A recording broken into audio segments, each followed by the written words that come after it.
আচলতে ভূত লম্বিছে ভগৱান লম্বিছে এই স্মাৰ্ট মিটাৰটো সম্পৰ্কে সাংবাদিকসকলক বুজাই দিয়ক আৰু সাংবাদিকসকলেও উপযুক্ত স্মাৰ্ট মিটাৰৰ বিৰুদ্ধে ঘৰতো স্মাৰ্ট মিটাৰ লগাইছে কাৰ্বি লোকসকল সাধাৰণতে স্পষ্ট কথা ক'বলৈ গ'লে দৰিদ্ৰ পিছপৰা অৰ্থনৈতিকভাৱে দুৰ্বল ঠিক একেদৰে আদিবাসী ডিমাচা কছাৰী বা বেংগলীসকলৰো বহুসংখ্যকে আমি দেখিবলৈ পাইছোঁ আৰ্থিকভাৱে দুৰ্বল আৰু তেওঁলোকৰ ঘৰৰ পৰা তেওঁলোকে বিল দিবৰ কাৰণে ক'ৰবাৰ পৰা ধাৰ কৰি ঘৰৰ সম্পত্তি বিক্ৰী কৰি বিল দিবলগীয়া এটা অৱস্থা হৈছে আমি APDCLৰ বোকাজান সংমণ্ডলৰ কাৰ্যালয়লৈ আহিলে সেই কথা আমি দেখিবলৈ পাওঁ আৰু সেই কথা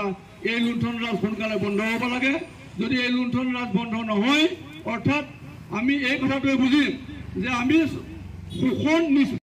APDCL মহোদয়সকল আমোলা বিষয়াসকল মন্ত্ৰী বিষয়াসকল মুখ্যমন্ত্ৰী মহোদয় আপোনাক সুধিছোঁ ইয়াৰ পিছত কি মিটাৰ আকৌ আহিব কি মিটাৰ লগাব ইয়াৰ পিছত এই 3টাকৈ মিটাৰ আপোনালোকে লগোৱাৰ পিছত ইয়াত ৰাইজৰ লুণ্ঠনৰ বাহিৰে আন একো নহয় বুলি আমাৰ অনুভৱ হৈছে আপোনালোকে এনেকুৱা ধৰণৰ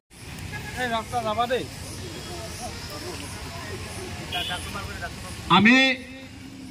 যি দুঘণ্টীয়া অৱস্থান ধৰ্ম